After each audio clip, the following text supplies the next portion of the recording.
안녕하세요. 책 읽는 문학관 여운입니다.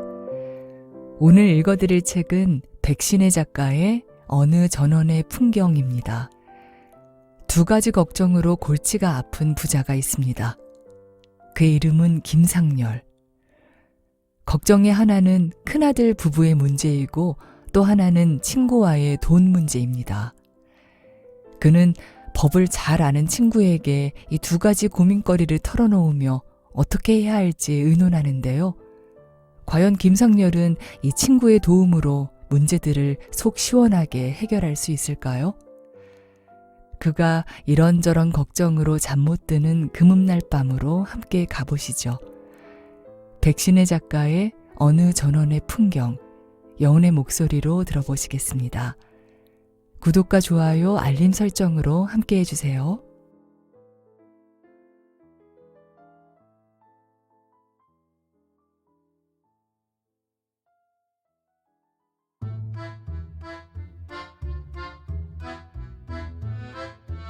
어느 전원의 풍경, 백신혜. 말갛게 깎은 머리 위에 탄 것만 눌러쓰고 활짝 돋은 난포불을 바라보며 김상열은 눈 하나 깜짝하지 않고 앉아 있었다. 건넌방에서는 아이들의 장난하는 소리가 부산하였다. 오늘 밤만 새면 내일부터는 또 한 해가 시작된다. 하고 그는 빨뿌리에 걸련 한 개를 끼워들고 생각에 잠기었다. 좌우간 오늘 밤 안에 작정을 단단히 해가지고 내일부터는 근심이 없도록 해버려야지. 자일피일하다는 큰일이다. 그는 길게 한숨을 내쉬었다. 남들은 부잣집이라고 모두 부러워하나 실상 김상열 자신은 기막힐 딱한 걱정이 두 가지 있었다. 그는 이 걱정거리를 없애기 위하여 오래 고민하여 왔으나 좌우 판단을 내기에는 여간 어려운 일이 아님을 잘 깨달았던 것이다. 하나는 자기의 뒤를 이을 맏아들에 관한 일이요. 또 하나는 자신의 전 재산에 관한 일이니만큼 지금의 김상열에게는 자기 생명 다음가는 중대한 걱정거리다. 그는 이 두 가지를 생각할 때마다 지금 세상은 예전 세상과 다르다. 그 예전에는 천벌이 무서워 참아하지 못하는 일이 많았지만은 지금은 천벌이란 것이 없어졌다. 톱으로 썰어 죽이고 벼락을 때려 가루를 내어 죽여도 죄는 죄대로 남을 용덕이란 놈은 아직껏 내활개 펴고 잘 살게만 해두고, 그렇게 순직하고 부지런하던 김서방은 재작년 여름에 벼락을 맞아 죽었으니 이것만 보더라도 천벌이란 정말 엉터리 없는 것으로 타락되고 만 것임을 알 수가 있단 말이지. 그리고 이 땅덩어리로 말하더라도 옛적에는 부동 여산이니 태산같이 믿는다느니 하여 대지를 변함도 움직임도 없는 절대의 것으로 믿고 둘 곳 없는 심사라도 오직 이 땅 위에만은 마음 턱 놓고 발을 내려 디디던 것이었으나 지금은 어디 땅이 흔들린다는 둥, 그 어느 곳 땅이 벌어지고 사람이 죽는다고 법석이란 둥, 아무 산이 터지며 불꽃이 충전한다는 둥 하니 이런 기막힐 일이 어디 또 있겠는가. 움직이지 않는다고 믿은 땅덩어리가 움직이니 항상 움직이며 살아가는 사람이야 일러 무엇하랴. 변화무궁하고 교묘교활하며 심지어 선악의 표준까지 혼동케 되어 구별할 길이 없으니 나는 어느 것을 절대적 옳은 것으로 믿을 수가 없고 이 가운데서 살아가기 정말 두렵다. 그러나 이 가운데서라도 절대로 믿을 수 있는 것이 하나 있기는 하다. 그러나 이것도 내 편을 만들고 내 수중에서 녹여낼 수 있는 대로만 하는 것이 절대로 착한 일이며 절대로 옳은 일이다. 라고 생각하는 것이었다. 김상열이가 이같이 믿을 수 없다는 세상에서 오직 한 가지 믿을 수 있다는 것이란 무엇일까? 그것은 법률이다. 이 법률이란 것이 어떻게 생겨났던 것인지 또 누가 만들어낸 것인지 하는 것은 생각할 필요가 없었다. 그가 법률이란 것을 알게 되던 때, 물론 율법전서를 다 알게 된 것은 아니다. 법률이란 것이 있다는 것만을 알게 된 때의 말이다. 너무 기뻐 하늘이 무심치 않음을 감사하였던 것이다. 천벌이 영험 없게 된 것도 하늘의 옥죄가 이 땅 위에 당신이 택하신 임금님을 내리시사 법률이란 것을 만들게 하셔서 간접으로 정사를 하시게 된 것이리라고 무한히 기뻐하였던 것이다. 그리하여 그는 법률에 눈이 박다는 자기와 각별히 친한 친구 이정환을 자주 만나서 온갖 법률에 대한 이야기를 하였다. 그러나 그는 이야기를 많이 들으면 들을수록 한 가지 괴로움이 생겨났다. 그것은 자기 아들에 관한 일이었다. 물론 아들이 못나서 하는 걱정이 아니라 그대로 남에게 뒤지지 않을 만은 하지만 장가를 잘못 보낸 탓이었다. 처음 장가 갈 때는 과히 싫다고는 하지 않던 것이 초행에서 돌아온 이유는 죽어도 색시집에 가지 않겠다고 뻗대는 것이었다. 그 후 색시를 데려온 후도 한 방에 거처하는 일이 없고 밤낮 그 부모에게 이혼시켜달라고 졸라대었다. 그러므로 상렬은 그 아들에게 만단으로 회유하고 때로는 위협도 하고 갖은 수단으로 달래봐도 전혀 효험이 없었다. 그러나 어찌된 셈인지 그러는 중에도 며느리가 딸을 하나 낳았다. 입으로는 싫어해도 속으로는 그다지 싫지 않기에 아이를 낳지 않았나 하는 사람도 있고 하여 상렬은 아무래도 이혼은 시키지 않으려 하였다. 그러나 아들은 아내가 아이를 낳고 난 후 아무 말 없이 동경으로 달아나고 말았다. 이혼해주기 전에는 돌아가지 않겠습니다라고 뜸뜸이 말만 보내고 3년이 되어도 귀국하지 않았다. 상렬은 차차 걱정이 되기 시작하였다. 아들의 장래와 집안 형편을 생각하면 얼른 이혼을 시켜버리고 다른 데 좋은 며느리를 맞아오고는 싶으나 며느리 편에서 순순히 이혼해주지 않을 것임을 생각하면 가슴이 답답하지 않을 수 없었다. 며느리도 처음엔 시부모가 자기 편을 들어주었으나 차차 시부모의 맘도 자기를 떠나감을 보고 분하고 안타까운 악심만 자꾸 들어갔다. 그러므로 양편의 가슴속이 얼굴에 나타나게 되자 집안은 평온한 날이 없어졌다. 날이 갈수록 상렬은 이 문제가 심각하게 머리에 떠올랐다. 법률만 없으면 그만 며느리를 쫓아보내고 아들을 데려왔으면 좋으련만 아무 이유 없이 법률이 이혼을 허락할 리도 없고 또 그대로 쫓아보냈다가 법률에 걸리면 어떻게 하나 하는 것이 문제가 되었다. 시부모의 이런 생각이 날로 그 얼굴에 나타나자 며느리도 처음같이 유순하지 못했다.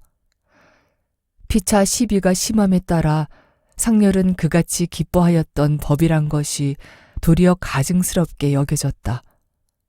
이때 또 한 가지 걱정이 튀어나왔다. 그것은 어느 친구의 사정에 동정하여 5만 원 차용증서에 연대 보증인으로 도장을 찍어주었던 것이 이제는 자기가 그 돈에 어한 책임을 전부 지게 되었던 것이다. 원금은 단 5만 원이나 이자까지 합하면 천석 추수밖에 안 되는 자기 재산 전부를 다해도 오히려 부족할 지경이었던 것이다. 그는 이 뜻하지 않은 걱정에 이 1년을 죽어 지냈던 것이었다.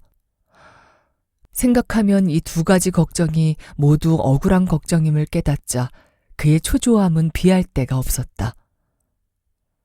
에휴, 이 아들 장가도 지금 며느리에게 보내지 않고 친구야 죽든 살든 보증인만 되어주지 않았으면 그 아무 걱정 없이 편안히 행복하게 살 것을. 에휴. 라고 생각하며 이 두 가지가 모두 미묘하고 사소한 변변치 못한 동기와 인연으로 말미암아서 된 것임에는 더 한층 답답하여지는 것이었다. 지금 며느리와 혼인하지 않아도 장가갈 수 있는 자기 아들이요. 보증인이 되어주지 않더라도 그 친구와의 우정이 상해질 리가 없었을 것이다. 상렬은 생각하다 못하여 벌떡 일어나 의관을 갖추고 밖으로 나왔다. 골목마다 섣달 금음날 밤이라 사람들의 걸음소리가 바쁘게 들렸다. 그는 어두운 골목을 한참 걸어 이정환의 사랑으로 찾아 들어갔다. 금음날 밤에 찾아오기는 좀 미안하네만. 하고 방 안에 들어가며 인사를 하였다. 아이고, 자네는 친구 집에 놀러 오는데도 나를 맡아서 오는가? 금음날은 놀러 오면 안 된다던가. 이정환은 구들목에 누웠다 일어나며 반갑게 맞았다. 아이고, 자네 춥지 않나? 그만 가실랑 집어치우고 나처럼 겨울에는 모자를 쓰게나. 하고 엉성하게 추워 보이는 상렬을 조롱하는 듯하며 아랫목으로 자리를 비켜놓았다. 그러나 상렬은 얼굴을 찌푸리고 윗목에가 소매 속에 손을 넣은 채 구부리고 앉았다. 자네에게 물어볼 말이 있어 왔네. 상렬은 그제야 소매에서 손을 빼고 권령갑을 끄집어내었다. 무슨 말인가? 다름이 아닐세. 자네도 아다시피. 상렬은 말을 어떻게 끌어내야 좋을지 마음속으로 생각하며 말끝을 길게 뺐다. 글쎄 자네 사정이야 내가 모르는 게 있나. 그러니 너무 걱정일랑 하지 말게. 그러니 말일세. 저 우리 자식놈의 일을 어떻게 하면 좋을까? 상렬은 이미 정환에게 속 통정을 해오던 터이라 바로 말을 끄집어내었다. 그 사람 그까짓 거 걱정할 게 뭐야. 그 며느리가 아무리 중하다 할지라도 그 내 아들만은 못한 것이니 아들이 정 싫다면 이혼을 해버려야지. 정환은 시원스럽게 말을 하였다. 글쎄 내 자식이 중하기는 하지만 이유도 죄도 없이 어떻게 며느리를 쫓느냐 말일세. 더구나 계집 아이라도 벌써 새끼까지 낳은 것을 설령 내가 또 쫓고 싶다고 한들 법이 있는데 임의로 쫓겨 지느냐 말일세. 상렬은 그제야 자기의 마음속을 다 말이나 한 듯이 한숨을 내쉬고 정환을 쳐다보았다. 아이고 저런 사람 좀 보게나. 자네 내 말 듣게. 좌우간 이제는 자네도 법만 허락하면 이혼시켜 주려는 것이지. 정환은 정색하여 다잡아 물었다. 그렇지 않은가. 법만 없으면 그만 제 친정으로 보내버리지. 그럼 문제 없네. 애끼 이 사람. 그까짓 게 뭐가 걱정이야. 내가 책임짐세. 그 법률이란 게 원래 무서워할 게 아니네. 언제든지 내 편을 만들어 놓으면 그만일세. 착한 일만 하는 사람이라도 그 악한 놈에게 못 이기는 수도 있게 하는 것이 법률이거든. 그 참 교묘하이. 정환의 말이 무슨 뜻인지 상렬은 알아듣지 못하였다. 그 좌우간 자네가 이미 이혼시키려는 결심만 있다면 1,000원 하나는 손해가 날 터이나 염려 없네. 내가 책임지고 이혼되도록 해줌세. 아니, 1,000원만 있으면 이혼이 될까? 상렬은 정환의 말이어서 순순하게 들리므로 속으로 의아하였다. 돈 1,000원만 있으면 이혼이 된다는 조목이 법률에 쓰여 있으면 모르거니와 그렇지 않고는 불가능하다고 생각되었다. 자기 며느리는 목이 끊어져도 친정에는 가지 않으며 또 만일 남편이 다른 데 장가를 가면 100번이고 초래청에 대들어 막 부수어댈 것이며 어린아이는 자기가 데리고 키우겠다는 등 벼르는 것을 잘 알고 있는 상렬이었기 때문이다. 물론 며느리 한 사람뿐이면 좀 쉬울 것이나 며느리의 친정에도 상당한 젊은 남자가 많아서 좀처럼 이혼은 해주지 않을 것이었기 때문이다.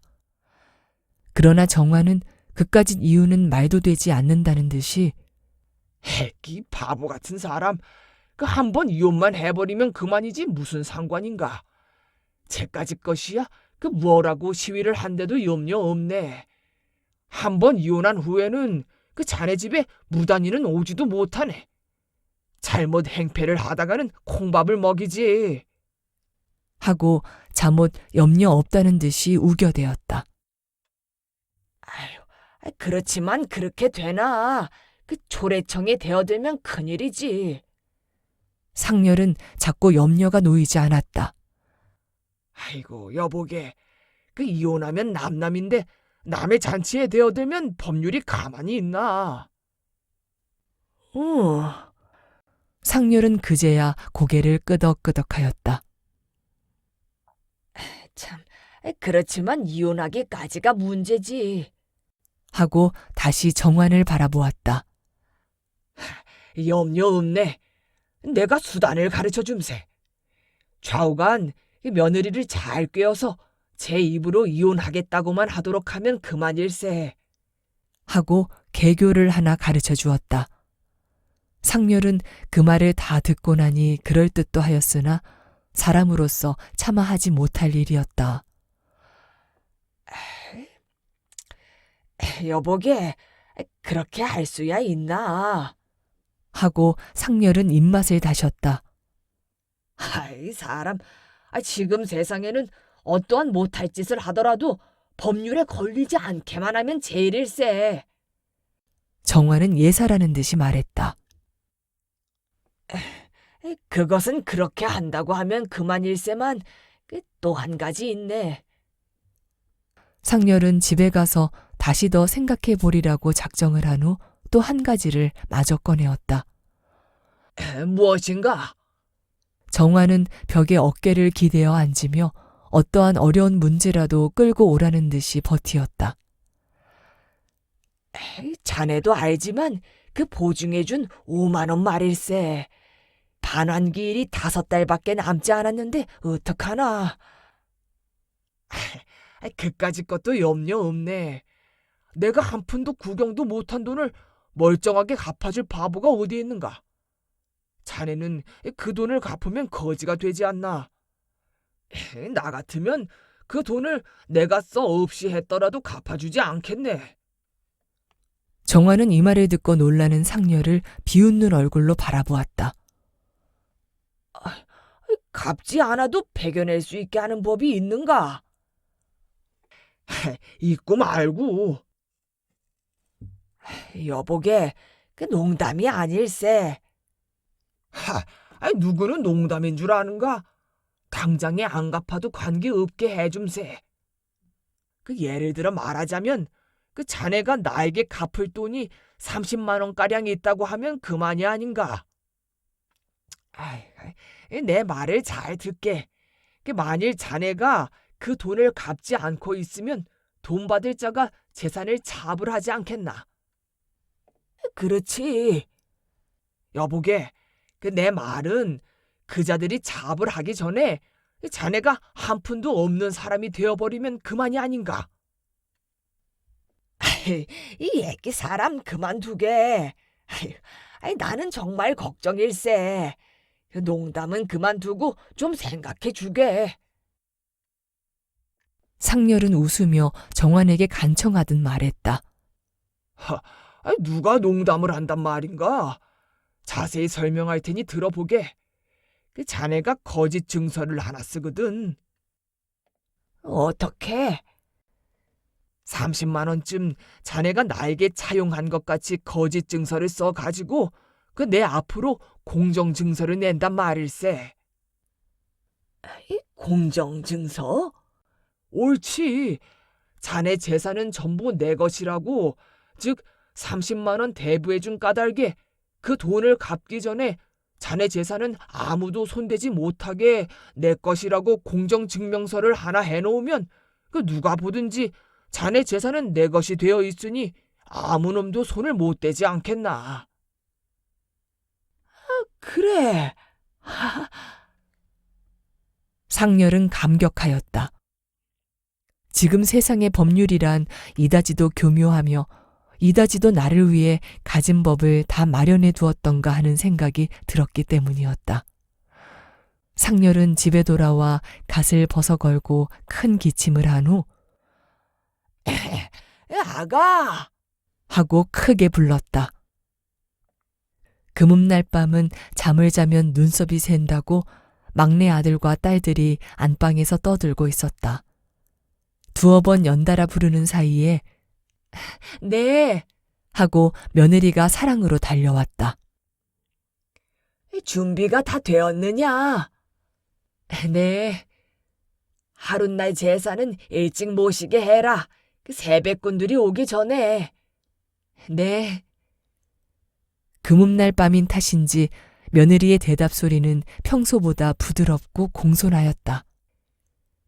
물론 이만한 말을 하기 위하여 며느리를 사랑으로 불러낼 것도 아니며 전 같으면 며느리가 곁에 있더라도 마누라를 불러 분부하는 것이었으나 이제 듣고 온 이정환의 말이 생각났으므로 당장에 음모 공작을 개시하려고 일부러 며느리를 불러낸 것이었다.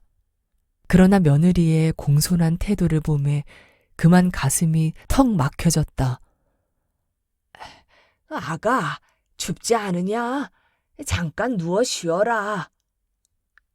그는 이 말을 정환이 일러준 개교로 하려던 것이 참으로 속에서 솟아나오는 위로의 말이 되고 말았다. 네, 아버님. 시장하시지 않습니까? 벌써 12시나 되었습니다. 아니다. 그만둬라. 약식이 다 됐습니다. 조금 가져오리까? 며느리는 염려되는 듯이 조용히 물었다. 상렬은 정환과 자기가 조금 전에 어떠한 이야기를 하고 왔는지도 모르고 있는 며느리가 가엾기도 하고 또 스스로 부끄럽기도 하였다. 그만두어라. 어서 들어가 좀 쉬어라. 말소리가 떨리어 나왔다. 네. 며느리는 손을 이불 아래에 넣어 방바닥을 만져 차지나 않은가 하고 물은 후 살그머니 물러나갔다. 에이, 상렬은 길게 한숨을 쉬고 드러누웠다. 나는 정말 못하겠구나. 하고 중얼거렸다. 그는 정환이가 가르쳐주던 개교가 다시금 생각났다. 될 수 있는 대로 며느리를 귀히 여기는 척하여 그동안 상했던 사이를 회복시킨 후 이혼만 하면 아들이 돌아온다고 하니 이혼장에 도장만 찍어 동경으로 보내면 아들이 돌아올 테니 돌아오면 시부모가 잘 회유해 서로 의가 상합하도록 할 테니 염려 말고 도장만 찍어라. 그리고 너의 친정 부모도 알면 재미없으니 네가 가만히 도장을 찍어가지고 오너라. 고만 자꾸 꿰던 정환의 얼굴이 떠오르며 몸에 소름이 끼쳤다. 아휴, 그 법률이 이러한 간사한 꾀를 용납시킨다 하더라도 그 사람으로서 차마 못할 짓이다. 아휴. 라고 상렬은 생각하였다. 그러며 한편 자기 재산에 대하여는 정환이가 말하는 대로만 하리라고 결정하였다. 정월 대보름이 지난 후 어느 날 사랑에 내려온 마누라를 보고 상렬은 정환에게서 들은 개교를 이야기하였다. 이 말을 듣고 난 마누라는 명절 때마다 더욱 간절한 아들 생각에 속을 상하던 마음이라 펄쩍 뛰듯이 기뻐했다. 아휴, 암만 해도 내 자식이 있은 후에라야 남의 자식 사정을 보는 법이야. 하며 당장에 그 개교를 쓰겠다고 야단을 했다. 안 돼. 상렬은 금음날 밤 이후 끝없이 가엾게 보이는 며느리를 차마 속여 넘기기가 가슴이 아팠다. 아이고, 영감은 정신이 빠졌소. 그래, 이대로만 있다가 걔가 동경서 영영 안 나오면 어떻게 하며 동경보다 더 먼 데로 가버리면 어쩔 테요. 그리고 또 원래 싫은 부부를 사람의 힘으로 어떻게 하나요? 피차 팔자가 아니에요. 하고 마누라는 빡빡 세웠다. 상렬은 잠잠하고 앉았다가 도장을 주머니에 넣어가지고 집을 나섰다. 이미 자기 집 재산은 전부 동산, 부동산 할 것 없이 하나도 남기지 않고 이정환의 앞으로 공정증명을 내기로 준비가 다 되었던 것이었다. 물론 상렬도 자기의 전 재산을 남의 명의 아래 두기가 위태한 것 같기는 하나 이정환의 재산도 30~30만 원은 될 뿐 아니라 중마고우로서 오늘까지 친형제 진배 없이 지내왔던 터이라 10분 안심하였던 것이다. 만일 그대로 두었다가는 채권자에게 그대로 홀짝 빼앗길 것이었으므로 그는 아주 마음을 놓았던 것이었다. 그러므로 그날 모든 수속을 마치고 집에 돌아오니 한쪽 어깨가 가뿐하여 마음이 무척 상쾌하였다. 그 아가, 그 술 한 잔 덮여다오. 하며 그는 안으로 들어갔다. 며느리는 뜰에 내려와 상렬을 맞아들인 후 술상을 차려들고 안방으로 들어왔다. 이제 안심이다. 그 너희들은 몰랐어도 나는 보증해 준 것 때문에 어떻게 염려를 했는지 모른다. 상렬은 술잔을 들며 이렇게 말하였다.